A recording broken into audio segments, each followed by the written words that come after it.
श्रीमती विष्णु प्रिया देवी, यह विश्व महामाया शक्ति के ही अवलंब से अवस्थित है। शक्तिहीन संसार की कल्पना हो ही नहीं सकती। सर्वशक्तिमान शिव भी शक्ति के बिना शव बने पड़े रहते हैं। जब उनके अचेतन शव में शक्ति देवी का संचार होता है, तभी वे शव से शिव बन जाती हैं। शक्ति प्रच्छन्न रहती है और शक्तिमान प्रकट होकर प्रसिद्धि प्राप्त कर लेता है। यथार्थ में तो उस शक्ति की ही साधना कठोर है। वनवासी, वीतरागी, विरक्त तपस्वियों की अपेक्षा छिपकर साधना करने वाली सती साध्वी शक्ति रूपिणी देवी की तपस्या को मैं अधिक श्रेष्ठ मानता हूँ। हृदय पर हाथ रखकर उस सती की तपस्या की कल्पना तो कीजिए, जो संसार में रहकर भी संसार से एकदम पृथक रहती है। उसका संपूर्ण संसार पति की मनोहर मूर्ति में ही सन्निहित हो जाता है। उसकी सभी इंद्रियों के व्यापार, चित्त और मन की क्रियाएं एकमात्र पति के ही लिए होती हैं। पति के रूप का चिंतन ही उसके मन का आहार बन जाता है। आह, कितनी ऊंची स्थिति होती होगी। क्या कोई शरीर को सुखाकर ही अपने को कृतकृत्य समझने वाला तपस्वी इस भयंकर तपस्या का अनुमान लगा सकता है। भगवान बुद्ध देव के राज्य त्याग की सभी प्रशंसा करते हैं, किंतु उस साध्वी गोपा का कोई नाम भी नहीं जानता, जो अपने 5 वर्ष के पुत्र राहुल को सन्यासी बनाकर स्वयं भी राजमहल पर त्याग करके अपने पति भगवान बुद्ध देव के साथ भिक्षुणी वेश में द्वार द्वार भिक्षा मांगती रही। परमहंस रामकृष्ण देव के वैराग्य की बात सभी पर विदित है, किंतु उस भोली बाला शारदा देवी का नाम बहुत कम लोग जानते हैं, जो 5 वर्ष की अबोध बालिका की दशा में अपने पृथ्वी को परित्याग करके अपने पगले पति के घर में आकर रहने लगी। परमहंस देव ने जब प्रेम के पागलपन में संन्यास लिया था, तब वह जगन माता पूर्ण युवती थी। अपने पति के पागलपने की बातें सुनकर वह लोक लाज की कुछ भी परवाह ना करके अपने सन्यासी स्वामी के साथ रहने लगी। कल्पना तो कीजिए, युवावस्था, रूप लावण्य युक्त परम रूपवान पुरुष की सेवा, सो भी एकांत में, और वह भी पाद सेवा का गुरुतर कार्य। परम आश्चर्य की बात तो ये है कि वह पुरुष भी पर पुरुष नहीं, अपना सगा स्वामी ही है, जिस पर भी किसी प्रकार का विकार मन में ना आना। स्त्रियों में पुरुषों की अपेक्षा 8 गुना कामोद्वेग बताया जाता है। ऐसा कहने वाले वे कभी कल्पना करें, क्या हंसी घोर तपस्या, पंचाग्नि तापने और शीत में सैकड़ों वर्ष तक जल में खड़े रहने वाली तपस्या से कुछ कम है। आह, ऐसी सती साध्वी देवियों के चरणों में हम कोटि कोटि प्रणाम करते हैं। महाप्रभु के त्याग वैराग्य का वृतांत तो पहले ही सुन चुके हैं, किंतु उनसे भी बढ़कर त्याग और वैराग्य श्रीमती विष्णु प्रिया जी का था। प्रभु का साधन सभी भक्तों के समक्ष में हुआ। इससे भक्तों के द्वारा वह संसार को विदित हो गया। परंतु श्री विष्णु प्रिया जी की साधना घर के भीतर एक गहरे कोने में नर नारियों की दृष्टि से एकदम अलग हुई, इसलिए वे उतनी अधिक प्रसिद्धि प्राप्त न कर सकी। उनकी साधना का जो भी कुछ थोड़ा बहुत समाचार मिलता है, उसे सुनकर रोंगटे खड़े हो जाते हैं। क्या कोई भी व्यक्ति इस प्रकार की कठोरता कर सकता है? अबला कही जाने वाली नारी जाति के द्वारा क्या इतनी तीव्रतम तपस्या संभव हो सकती है? किंतु इसमें अविश्वास की तो कोई बात ही नहीं। अद्वैताचार्य जी के प्रिय शिष्य ईशान नागर ने प्रत्यक्ष देखकर अपने प्रसिद्ध ग्रंथ अद्वैत प्रकाश में इसका उल्लेख किया है। उस कठोरता की कथा को सुनकर तो कठोरता का भी हृदय फटने लगेगा। बड़ी ही करुण कहानी है। महाप्रभु संन्यास लेकर गृह त्यागी वैरागी बन गए। उससे उस पति प्राणा प्रिया जी को कितना अधिक क्लेश हुआ होगा, ये विषय अवर्णनीय है। मनुष्य की शक्ति के बाहर की बात है। एक बार वृंदावन जाते समय केवल विष्णु प्रिया जी की ही तीव्र ग्रह वेदना को शांत करने के निमित्त क्षण भर के लिए प्रभु अपने पुराने घर पर पधारे थे। उस समय विष्णु प्रिया जी ने अपने सन्यासी पति के पाद पद्मों में प्रणत होकर उनसे जीवन अवलंबन के लिए किसी चिन्ह की याचना की थी। दया में प्रभु ने अपने पाद पद्मों की पुनीत पादुकाएं उसी समय प्रिया जी को प्रदान की थी और उन्हीं के द्वारा जीवन धारण करते रहने का उपदेश किया था। पति की पादुकाओं को पाकर पति परायणा प्रिया जी को परम प्रसन्नता प्राप्त हुई और उन्हीं को अपने जीवन का सहारा बनाकर वे इस पांच भौतिक शरीर को टिकाए रही। उनका मन सदा नीलाचल के एक निभृत स्थान में किन्हीं अरुण रंग वाले दो चरणों के बीच में भ्रमण करता रहता। शरीर यही नवद्वीप में रहता। उसके द्वारा वे अपनी वृद्धा सास की सदा सेवा करती रहती। शची माता का जीवन का एकमात्र अवलंबन अपनी प्यारी पुत्र वधू का कमल के समान मिलान मुखी था। माता उस मिलान मुख को विकसित और प्रफुल्लित करने के लिए भांति भांति की चेष्टाएं करती। पुत्र वधू के स्वर्ण के समान शरीर को सुंदर सुंदर वस्त्र और आभूषणों से सजाती। प्रभु के भेजे हुए जगन्नाथ जी के बहुत ही मूल्यवान पट वस्त्र को वे उन्हें पहनाती तथा और भी विविध प्रकार से उन्हें प्रसन्न रखने की चेष्टा करती। किंतु विष्णु प्रिया जी की प्रसन्नता तो पुरी के गंभीरा मंदिर के किसी कोने में थिरक रही है। वह नवद्वीप में कैसे आ जाए? शरीर तो उसके एक ही है। इसलिए इन वस्त्राभूषणों से विष्णु प्रिया जी को अणु मात्र भी प्रसन्नता नहीं होती। वे अपनी वृद्धा सास की आज्ञा को उल्लंघन करना नहीं चाहती थी।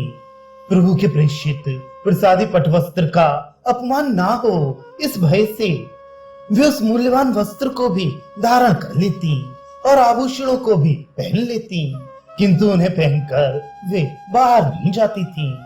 प्रभु का पुराना भृत्य ईशान अभी तक प्रभु के घर पर ही था।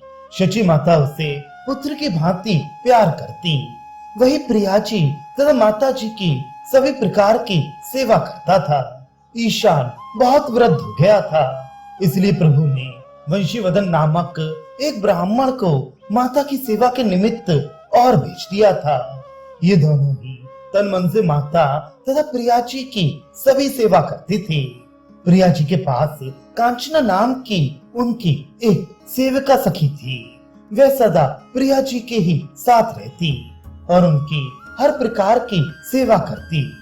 दामोदर पंडित भी नवद्वीप में ही रहकर माता की देखरेख करते और बीच बीच में पुरी जाकर माता जी तथा प्रिया जी का सभी संवाद सुना आते। विष्णु प्रिया जी उन दिनों घोर त्याग में जीवन बिताती थी। दामोदर पंडित के द्वारा प्रभु जब इनके घोर वैराग के और कठिन तप का समाचार सुनते, तब वे मन ही मन अत्याधिक प्रसन्न होते। विष्णु प्रिया जी का एकमात्र अवलंबन वे प्रभु की पुनीत पादुकाएं ही थी।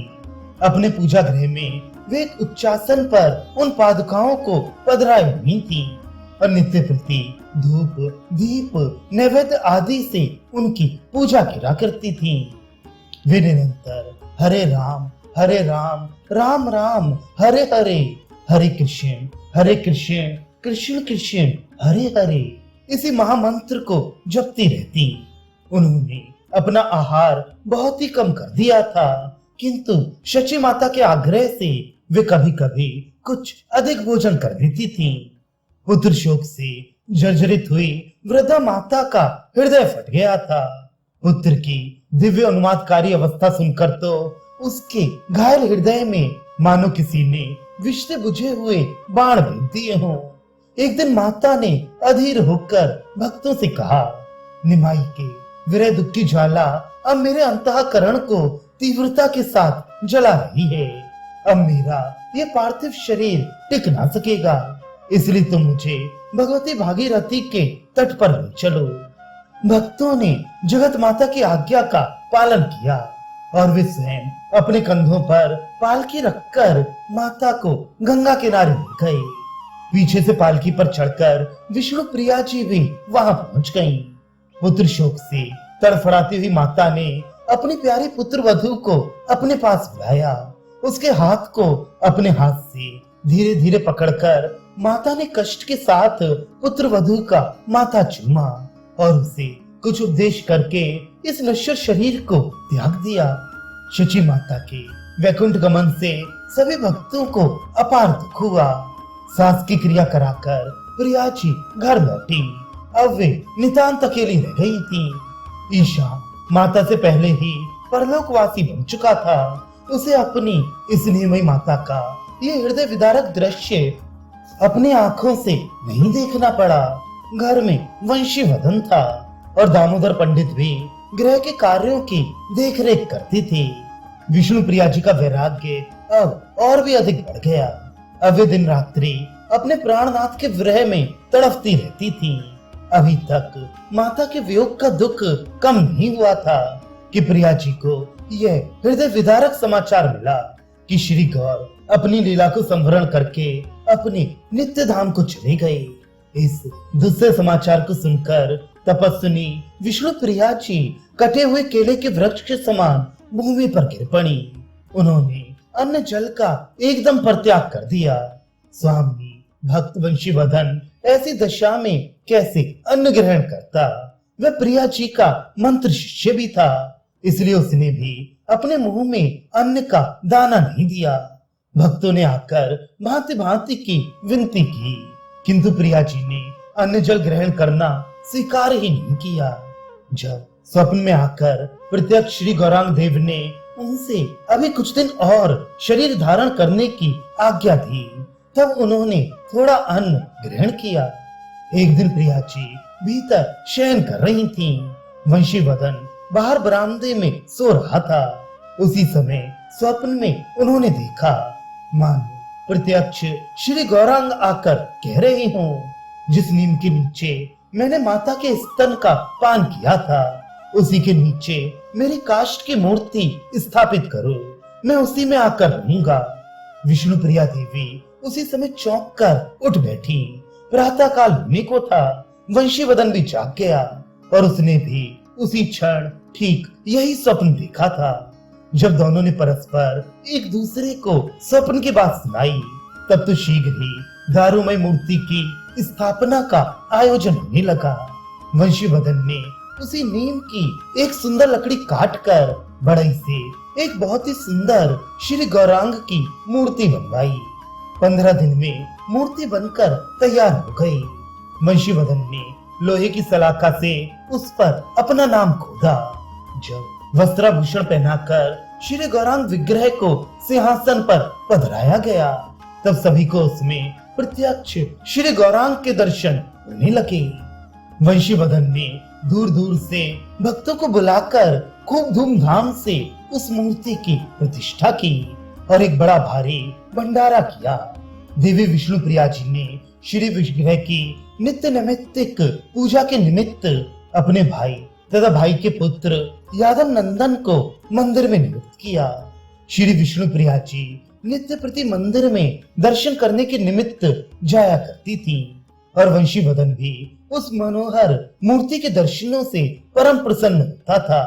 वह मूर्ति अब तक श्री नवद्वीप में विराजमान है और उसके गोस्वामी पुजारी उन्हीं श्री यादव नंदन आचार्य के वंशजों में से होते हैं। आजकल वे सभी श्रीमान और धन संपन्न हैं। भक्तों में वे महाप्रभु के स्यालक वंश गोस्वामी बोले जाते हैं। कुछ काल के अनंतर वंशी वदन भी इस असार संसार को परित्याग करके परलोकवासी बन गए। अब प्रिया जी की सभी सेवा का भार वृद्ध दामोदर पंडित के ही ऊपर पड़ा। अपने प्रिय शिष्य के वियोग से प्रिया जी को अत्यधिक क्लेश हुआ और अब उन्होंने घर से बाहर निकलना भी बंद कर दिया। पहले अंधेरे में कांचना के साथ गंगा स्नान करने के निमित्त घाट पर चली जाती थी। अब घर में ही गंगा जल मंगाकर स्नान करने लगी। कोई भी पुरुष उनके दर्शन नहीं कर सकता था।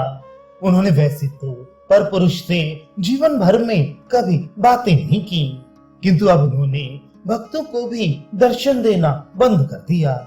शाम के समय पर्दे की आड़ में से भक्तों को उनके चरणों के दर्शन मिलते थे।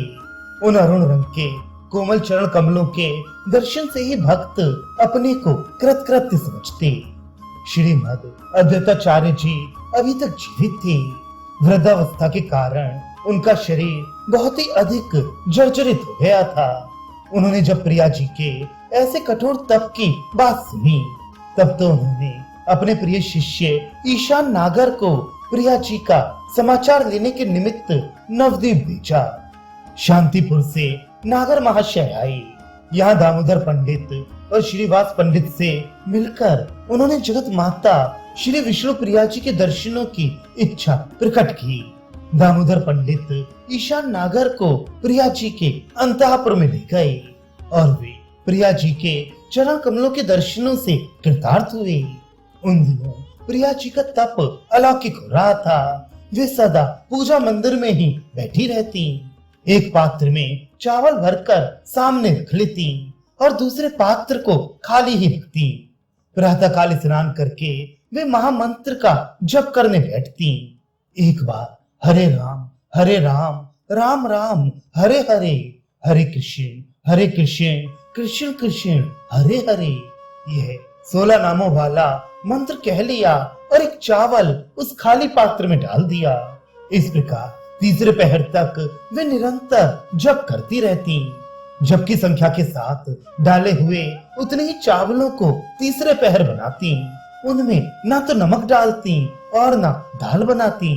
बस उन्हीं में से थोड़े से चावल भोग लगाकर प्रसाद रूप में स्वयं पा लेती और शेष थोड़े से भक्तों को प्रसाद बांटने के निमित्त थाली में छोड़ देती, जिसे कांचना भक्तों में बांट देती।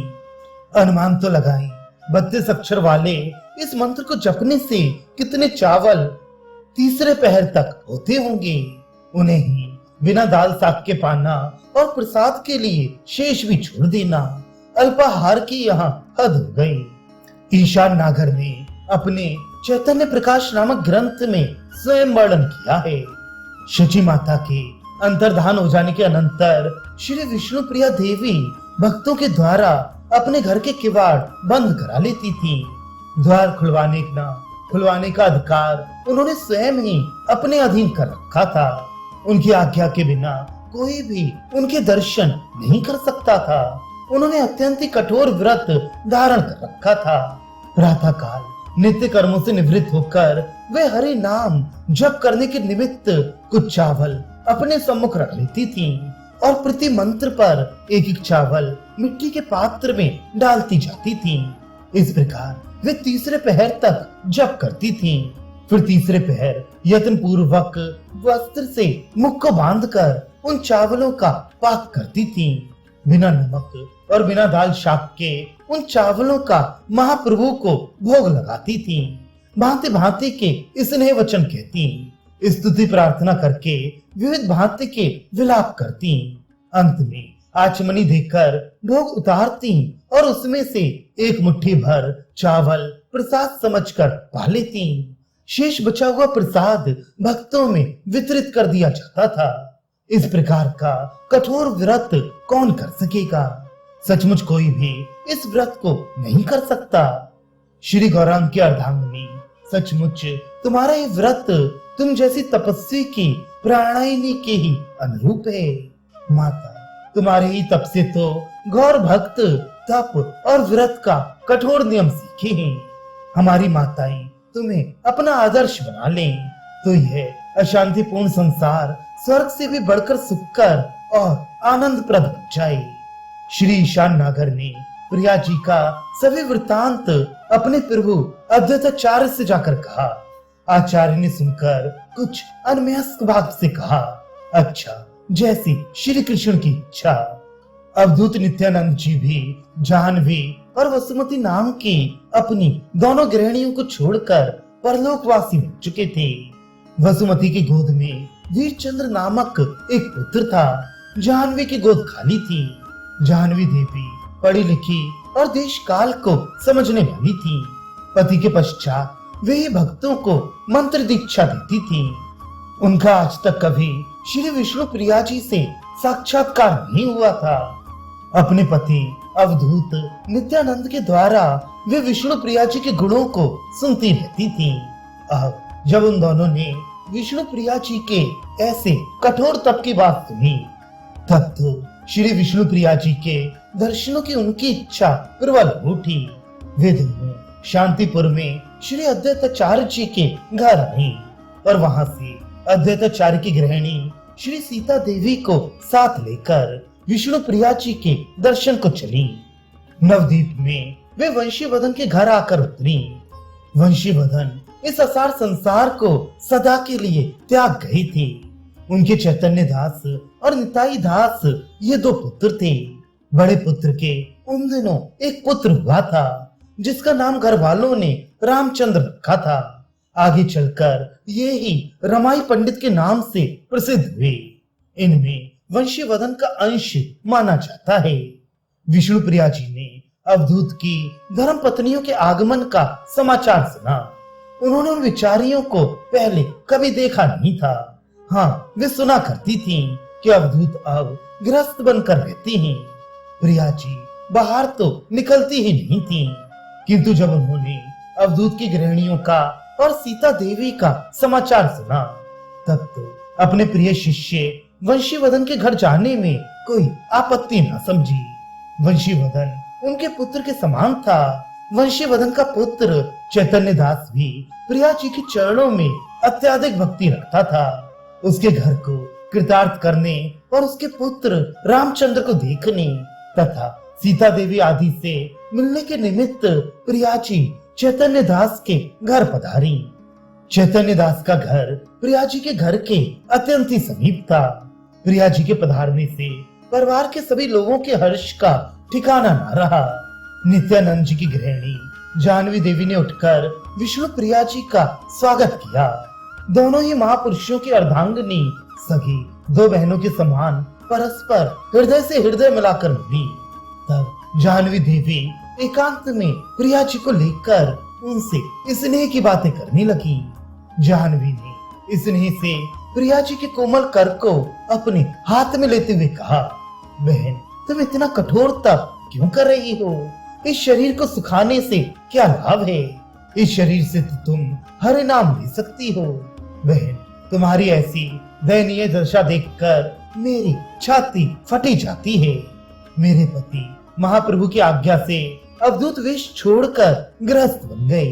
उन्हें इतनी कठोरता अभीष्ट नहीं थी। मेरे पति मुझसे अंतिम समय में कह गए थे, शरीर को कष्ट देना ठीक नहीं है, बहुत कठोरता काम की नहीं होती। धीरे धीरे आंखों में आंसू भरकर प्रिया जी ने कहा, बहन तुम अपने पति की आज्ञा का पालन करो। मेरे पति तो भिक्षुक बनकर भिक्षा पर निर्वाह करके स्त्रियों के स्पर्श से दूर रहकर घोर तपस्वी की तरह जीवन भर रहे। उन्होंने अपने शरीर को कभी सुख नहीं पहुंचाया। मैं तो जितना मन सकेगा शरीर को सुखाऊंगी। इतना कहते कहते प्रिया जी रुदन करने लगी।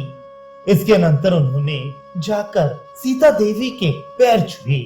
सीता माता ने उनके हाथ पकड़ते हुए कहा, तुम गौरांग की गृहिणी हो, जगत माता हो, तुम मेरे पैर मत छुओ। विष्णु प्रिया जी अधीर होकर वृद्धा सीता माता की गोद में लुढ़क गईं। सीता माता ने उनके सिर को गोदी में रखते हुए कहा, इस कमल वदन को देखकर ही मैं गौरांग के दुख को भूल जाती हूँ। विष्णु प्रिय तुम इतनी कठोरता मत करो। मेरे वृद्ध पति तुम्हारे इस कठोर व्रत से सदा खिन्न से रहती हैं। विष्णु प्रिया जी के दोनों कमल के समान बड़े बड़े नेत्रों से निरंतर अश्रु निकल रहे थे। सीता माता उन्हें अपने आंचल से पहुंच देती और उसी क्षण वे फिर भर आते। सीता देवी के वस्त्र भीग गए, किंतु विष्णु प्रिया जी के नेत्रों का जल न रुका। रोते रोते उन्होंने सबसे विदा ली। जानवी देवी ने पूछा, बहन अब कब भेंट होगी? अपने आंसुओं से जानवी देवी के वक्षस्थल को भिगोती हुई विष्णु प्रिया जी ने कहा, अब मिलना क्या, जब देव की इच्छा होगी। इतना कहते कहते प्रिया जी ने रोते रोते जानवी देवी और वसुमती देवी का आलिंगन किया। सीता माता के पैर छुए और वे घर को चली आई। अब विष्णु प्रिया जी का वियोग दिनों दिन अधिकाधिक बढ़ने लगा। अब वे दिन रात रोती ही रहती थीं। कांचना उन्हें श्री चैतन्य लीलाएं सुना सुनाकर सांत्वना प्रदान करती रहती, किंतु विष्णु प्रिया जी का हृदय अपने पति के पास पतिलोक में जाने के लिए तड़प रहा था। इसलिए रात दिन उनके नेत्रों से अश्रुधारा ही प्रवाहित होती रहती। फाल्गुनी पूर्णिमा थी। चैतन्य देव के जन्म का दिवस था। विष्णु प्रिया जी की अधीरता आज अन्य दिनों की अपेक्षा अत्यधिक बढ़ गई थी। वे पगली की तरह हा प्राणनाथ, हा हृदय रमण, हा जीवन सर्वस्व कहकर लंबी लंबी सांसें छोड़ती थीं। कांचना उनकी ऐसी दशा देखकर चैतन्य चरित्र सुना सुनाकर सांत्वना देने लगी, किंतु आज वे शांत होती ही नहीं थी। थोड़ी देर के पश्चात उन्होंने कहा, कांचनी, तू यादव को तो बुला ला। आज मैं उनकी मूर्ति के भीतर से दर्शन करना चाहती हूँ। कांचना ने उसी समय आज्ञा का पालन किया। वे जल्दी से यादवाचार्य गोस्वामी को बुला लाई। आचार्य ने मंदिर के कपाट खोले। लंबी लंबी सांस लेती हुई वस्त्र से शरीर ढककर विष्णु प्रिया देवी जी ने मंदिर में प्रवेश किया और थोड़ी देर एकांत में रहने की इच्छा से किवाड़ बंद करा दिए। यादवाचार्य ने किवाड़ बंद कर दिए। कांचना द्वार पर खड़ी रही। जब बहुत देर हो गई तब कांचना ने व्यग्रता के साथ आचार्य से किवाड़ खोलने को कहा। आचार्य ने डरते डरते किवाड़ खोले। बस अब वहां क्या था, श्री विष्णु प्रिया जी तो अपने पति के साथ एकीभूत हो गईं। उसके पश्चात फिर किसी को श्री विष्णु प्रिया जी के इस भौतिक शरीर के दर्शन नहीं हुए। मंदिर को शून्य देखकर कांचना चीत्कार मारकर बेहोश होकर गिर पड़ी। सभी भक्त हाहाकार करने लगे। हा गौर, हा विष्णु प्रिय की करुणा भरी ध्वनि से दिशा विदिशाएं भर गईं। भक्तों के करुण क्रंदन से आकाश मंडल गूंजने लगा।